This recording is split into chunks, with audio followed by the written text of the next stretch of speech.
We are discussing the physics sample paper of 2021. We have already discussed from section A to section C questions in part 1 and part 2. In part 3, we'll be discussing the section D questions.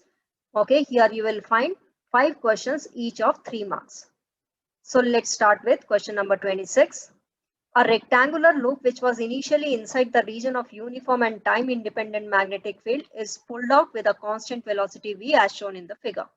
Okay, so this is the rectangular loop which is well inside the magnetic field. These crosses are representing the magnetic field lines perpendicular to the plane of the paper inwards. Okay, as they are equidistant from each other, so the magnetic field is uniform in this region.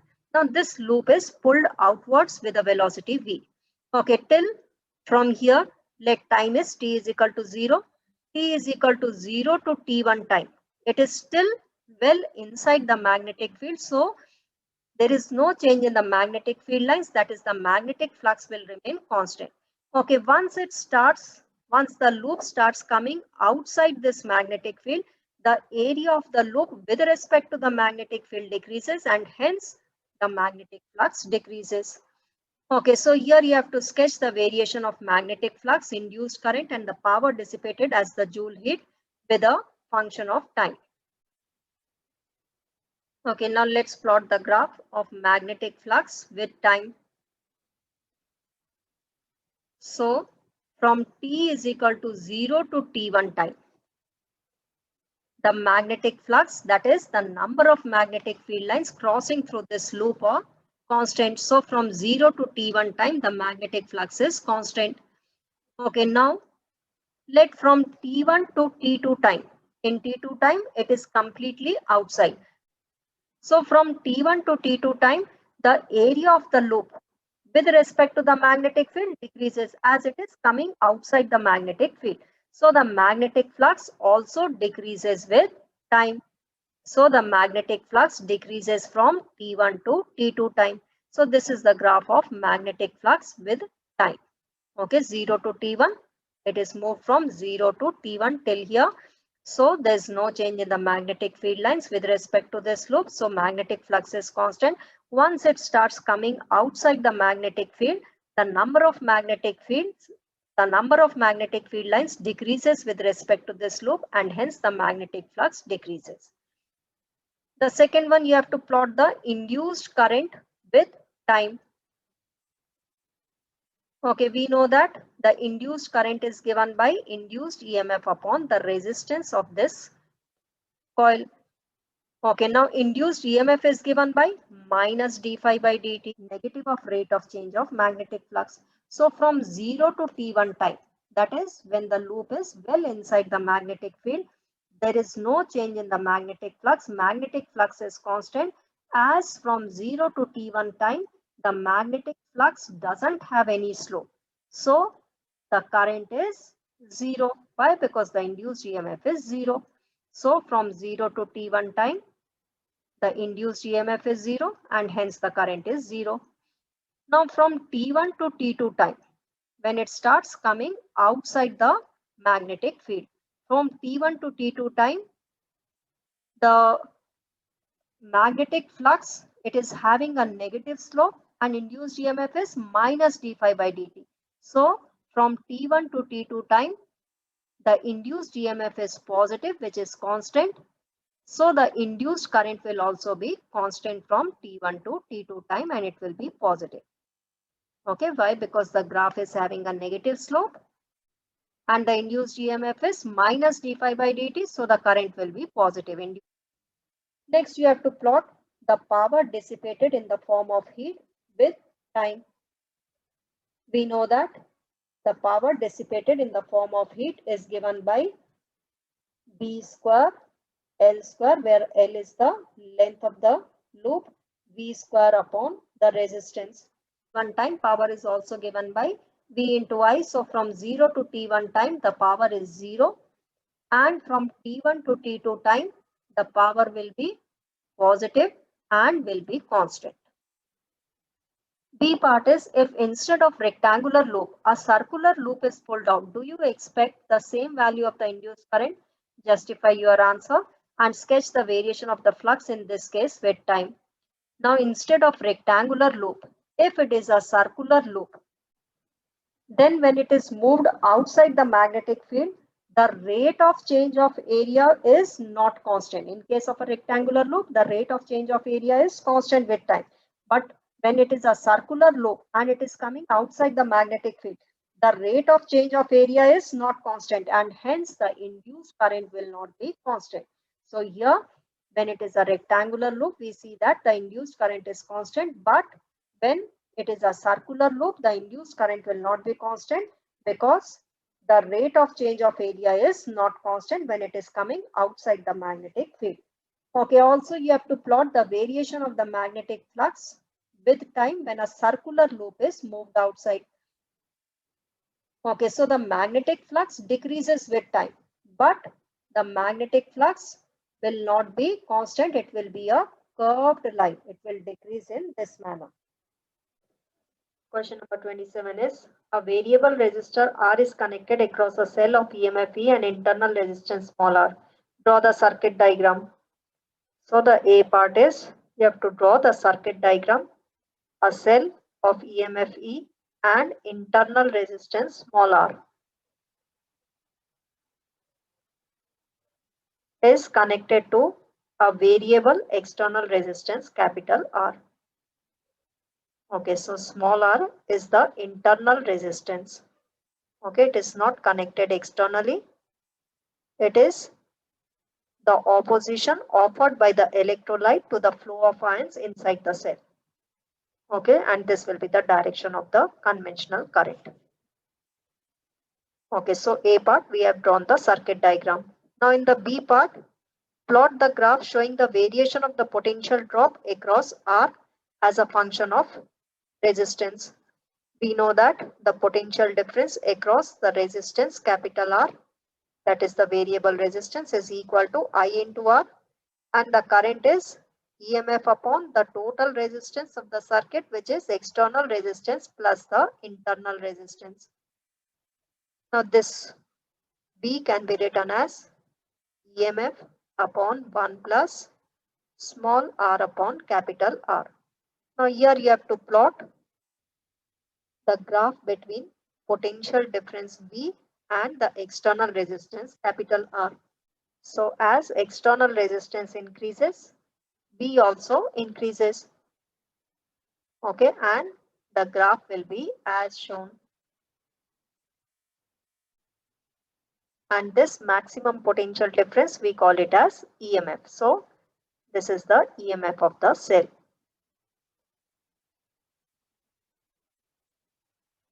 C part is, at what value of resistance current in the circuit will be maximum.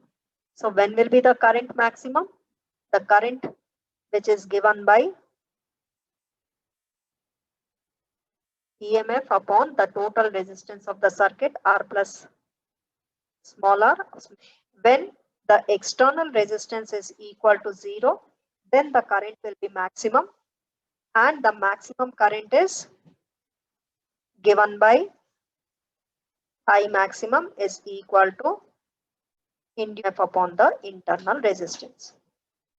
Now there is an internal choice in this question. The choice part is, a storage battery is of EMF 8 volt and internal resistance 0.5 ohm is being charged by DC supply of 120 volt using a resistor of 15.5 ohms. Draw the circuit diagram. So A part, to draw the circuit diagram. An 8 volt battery whose internal resistance is 0.5 ohm. This is the internal resistance of 8 volt battery, is charged by 120 volt DC supply.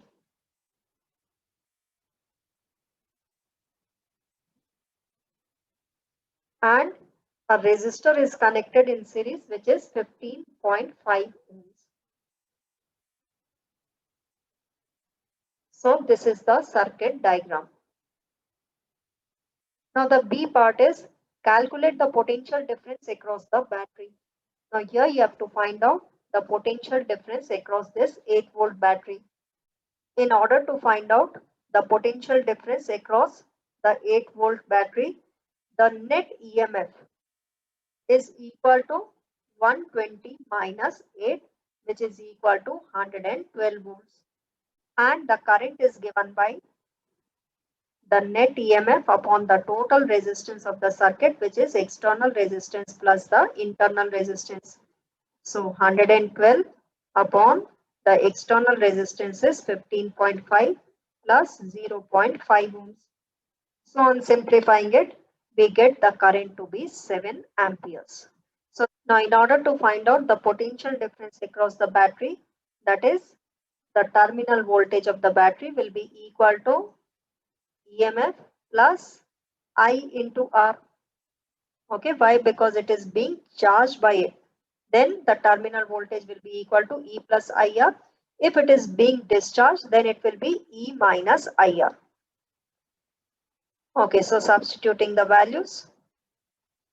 Okay, the EMF of the 8-volt battery is 8, current is 7 amperes, and the internal resistance is 0.5. So on simplifying it, we get the answer to be 11.5 volts. So the terminal voltage is 11.5 volts. Okay, now the C part is, what is the purpose of having series resistance in the circuit? Okay, this series resistance, it will limit the current through the source. That is, it controls the current through the source.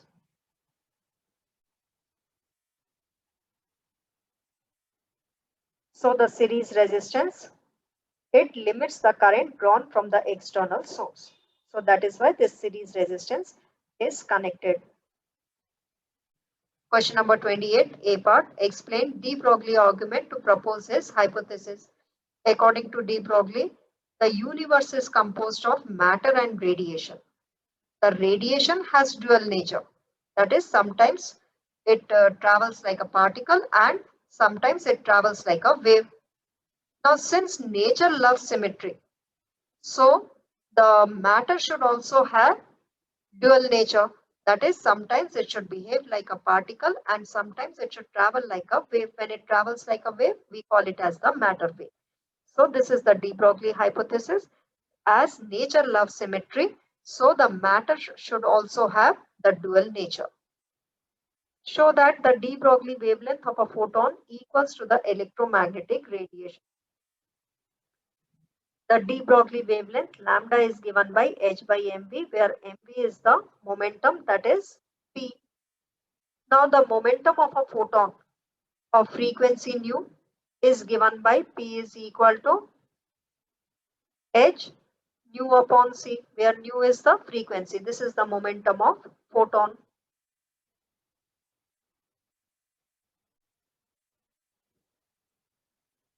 Substituting this momentum in the above equation, we get lambda is equal to h upon h nu by c, which is equal to c upon nu.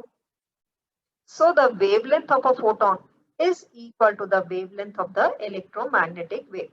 Okay, so this is the wavelength of the photon, which is equal to the wavelength of the electromagnetic wave. B part is, if deuterons and alpha particle are accelerated through the same potential, find the ratio of the associated de Broglie wavelengths of 2.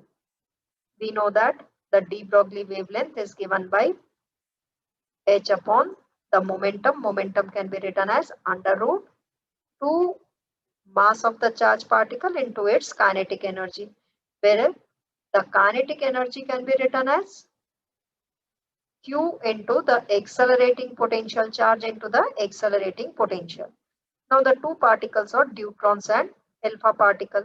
Find out the ratio of the de Broglie wavelength of deuteron to the alpha particle. Okay, when we divide, h cancels out and it will be equal to under root twice mass of the alpha particle, charge of the alpha particle into the accelerating potential. Deuteron and the alpha particle both are accelerated by the same potential. So here V is same. So under root 2 and under root V cancels out. So it is equal to mass of alpha, Q of alpha upon mass of deuteron into Q of deuteron.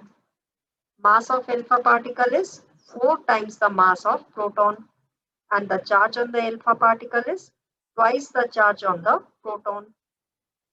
Whereas the mass of deuteron is twice the mass of proton and the charge is the same as the proton, and hence we get the ratio to be 2:1. So the de Broglie wavelength of deuteron to alpha particle is 2:1. Again, this is a choice question. The choice part is state the main implications of observations obtained from various photoelectric experiments. Can these implications be explained by wave theory, wave nature of light? Justify your answer.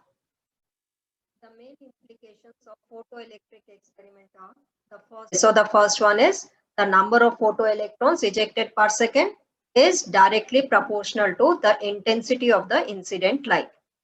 Whereas the second one is for a given photosensitive material, there exists a certain minimum frequency of the incident radiation called as threshold frequency, below which no emission of photoelectrons take place.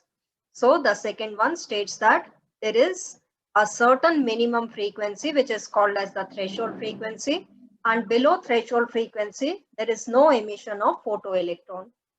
The third one, above the threshold frequency, the stopping potential or the maximum kinetic energy of the emitted photoelectron is independent of intensity of the incident light, but is directly proportional to the frequency of the incident light. So the third experimental verification states that the stopping potential or the maximum kinetic energy of the photoelectron, it is independent of intensity of the incident light, but it is directly proportional to the frequency of the incident light. The fourth one states that the photoelectric emission is an instantaneous process. That is, the time lag between the incidence of the radiation and the emission of photoelectron is very, very small. That is less than 10 raised to the power minus 9 seconds.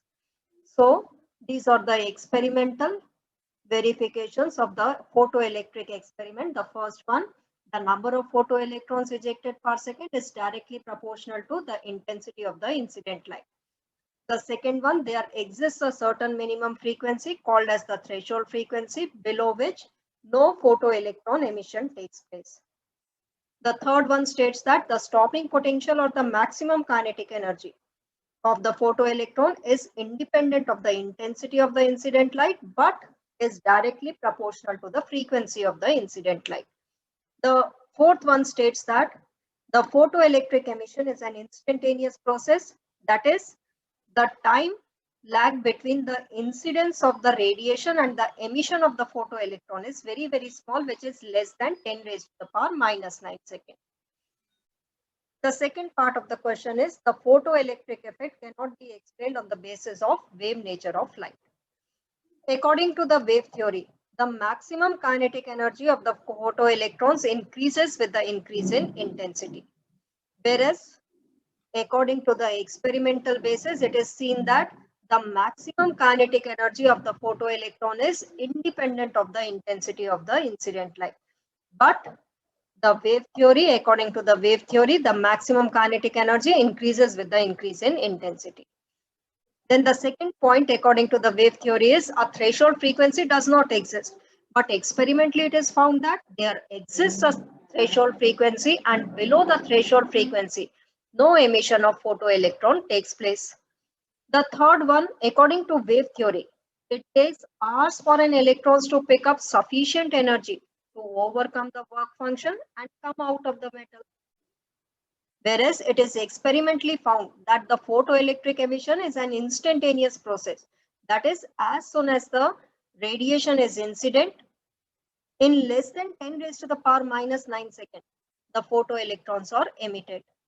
So these 3 points, they state that it is the photoelectric emission cannot be explained on the basis of wave theory. Why? Because according to the wave theory, the maximum kinetic energy increases with the increase in intensity, but experimentally it is found that the maximum kinetic energy is independent of intensity.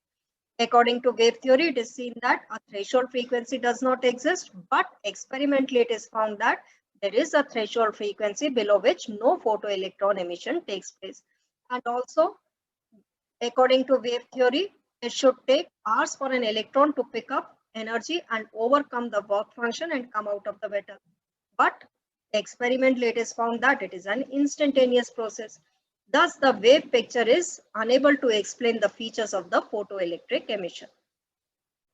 Next question, question number 29 is derive an expression for the frequency of radiation emitted when a hydrogen atom de-excites from level n to level n-1. So let's find out the energy of an electron which is revolving around the nucleus of an hydrogen atom, and this energy will be equal to kinetic plus potential energy. Kinetic energy is half mv square, and this kinetic energy can be determined by the first postulate of the Bohr's theory, which states that the necessary centripetal force, as the electron is revolving in the circular orbit, so the necessary centripetal force, which is mv square upon r, is equal to the electrostatic force between the electron and the proton inside the nucleus. And the electrostatic force between the electron and proton will be 1 upon 4 pi epsilon naught Z E into E. Here Z is equal to 1 as it is the hydrogen atom. So E square upon R square. From here we can find out half mv square. Half mv square will be equal to 1 upon 8 pi epsilon naught E square upon R. Potential energy between the electron and the proton inside the nucleus will be 1 upon 4 pi epsilon naught Q1 into Q2 upon R. Q1 here is the charge on the proton, which is E. Q2 here is the charge on the electron minus E, and the orbital radius is R. So on simplifying it, we get this energy to be minus 1 upon 8 pi epsilon naught E square upon R is the energy of the electron. Now here R is the Bohr's radius, which is equal to n square h square epsilon naught upon pi m into E square. Okay, this R can be determined by using the two postulates of the Bohr's theory. The first postulate is the necessary centripetal force of the electron is equal to the electrostatic force between the electron and the proton. The second postulate states that the angular momentum of the electron, which is mvr, should be equal to integral multiple of h by 2 pi. That is n into h by 2 pi. N is the integer and h is the Planck's constant. So from these two equations, if we eliminate v, we get r, which is equal to n square h square epsilon naught upon pi me square. So how can we eliminate? We can find out v from this equation. V is equal to n h upon 2 pi m into r, and substituting in this equation we'll get r, which is equal to, now substituting this r in the expression of energy, we get the energy to be minus m e raised to the power 4 upon 8 n square epsilon naught square into h square. This is the total energy, which is negative. Now it's given in the question that the electron jumps from n to n minus 1 level. According to Bohr's third postulate, whenever an electron jumps from outer to the inner orbit, it emits a photon, and the energy of the photon is given by h nu. So h nu is equal to E1 minus E2. So for E1, here we'll substitute n is equal to n1, and for E2, n will be equal to n2. So it is equal to m e raised to the power 4 upon 8 epsilon naught square h square. Inside the bracket, this minus sign we have taken inside. So 1 upon n2 square minus 1 upon n1 square. Here given in the question that n1 is equal to n and n2 is equal to n minus 1. So the frequency nu is equal to m e raised to the power 4 upon 8 epsilon naught square h cube. this H will be multiplied over here. So H cube upon 1 upon n minus 1 whole square minus 1 upon n square. So on simplifying it, we get m e raised to the power 4 upon 8 epsilon naught square H cube. Inside the bracket, it would be 2n minus 1 upon n square into n minus 1 whole square. Okay, so this is the frequency of the electron. Now here also it is asked that to show that for large values of n, this frequency equals to the classical frequency. Now for large values of n, 2n minus 1 can be approximately taken equal to 2n, and in the denominator n minus 1 can be approximately taken equal to n. So hence the frequency is equal to m e raised to the power 4 upon 8 epsilon naught square H cube n cube into 2. That is, it is equal to m e raised to the power 4 upon 4 epsilon naught square H cube n cube. So this is the frequency of the electron for large values of n. Now we have to show that this frequency equals to the classical frequency. Okay, now for finding out the classical frequency, as we know that frequency is the reciprocal of the time period. Time period is distance upon speed. So frequency will be equal to V upon 2 pi r, reciprocal of the time period. Now here V is equal to E square upon twice epsilon naught n into h, and r is equal to, here we have already written, n square h square into epsilon naught upon pi m into e square. Okay, so using these two equations, if we eliminate r from these two equations, we get v. And if we eliminate v from these two equations, we get r. So you can find out v and r from these two postulates of the Bode's theory. This is the first postulate, this is the second postulate. Eliminate v from these two equations, you will get r. Eliminate r from these two equations, you will get v. So substituting it here, v and r, we get the frequency to be m e raised to the power 4 epsilon naught square h cube into n cube. So which is the same as this equation.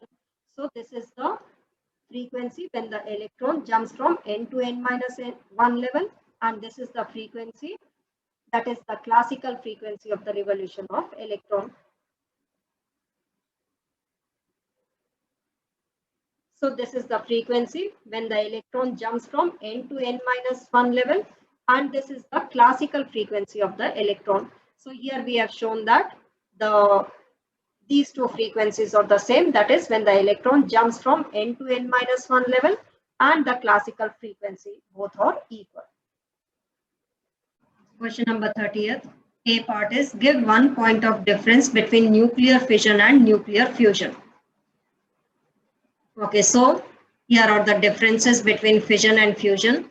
In case of nuclear fission, a heavy nucleus which is unstable, it splits into two smaller nuclei, whereas in nuclear fusion, two lighter nuclei combine to form a heavy stable nucleus. Another difference is fission takes place at ordinary temperature, whereas the fusion requires extremely high temperature of the order of 10 raised to the power 7 Kelvin. So these are the differences between nuclear fission and nuclear fusion. B part is, suppose we consider fission of Fe into two equal fragments of An nucleus. Is the fission energetically possible? Justify your answer by working out Q value of the process. So first let's write the fission equation of iron.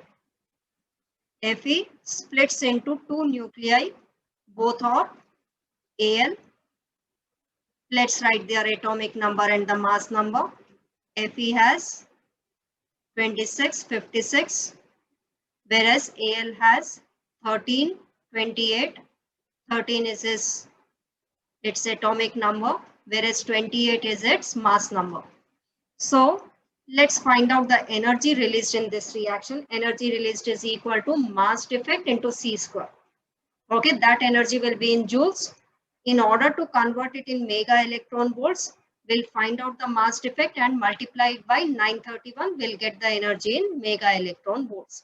So here the mass defect is mass of iron minus mass of aluminium, and the other fragment is also aluminium, mass of aluminium into 931. This energy will be in mega electron volts. Now let's substitute the values. Mass of Fe is given as 55.93494 minus twice the mass of aluminium, whereas the mass of aluminium is 27.98191 into 931. This energy will be in mega electron volts. Okay, on calculating, it comes out to be minus 26.902 mega electron volts. This energy is coming negative. It means this equation is not possible energetically. This fission equation is not possible. Why? Because this energy is coming negative. Okay, this energy should be positive. Then only this fission reaction is possible. So here, as the energy, Q value of the energy is negative, so this fission reaction is not possible energetically. So here we have completed the 3-mark questions. In the next part, we'll be discussing the 5-mark questions, that is the last 3 questions, 31 to 33. Each one is of 5 marks. So in order to watch that, kindly subscribe to the channel and keep watching. Thank you.